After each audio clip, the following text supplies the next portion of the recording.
Skala negro ke? 7 gru. Minyak belacuk kau, minyak litoh kau. Dia gini. Bagi orang Melayu lah dak.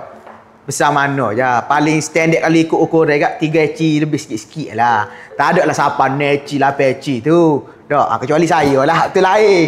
Dak. Tapi bila minyak tu dia guna basically untuk dia kata untuk besar. Tapi sebenarnya benda tu hanya teori ataupun hipokrit sahaja. Benda tu mana ada buat kita sapu-sapu jadi besar. Sebenarnya dia just psikologi punya efek. Memang dia main psikologi. Sapu minyak besar. Jadi skala negro ke? 7 gru. Tapi semua tu hanya ilusi. Semata-mata. Macam minyak lintah, minyak belacak ni tak ada medical study ke? Benda ni memanglah dia just a product ataupun benda hak orang claim. Nak kata mereka study, ada kajian buat benda-benda ni, tak ada. Kita claim jadi, kita buat kita claim jadi.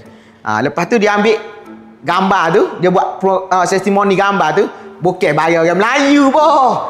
Dia ambil bayar orang Mak Saleh kau mana letak edit-edit sikit nampak besar.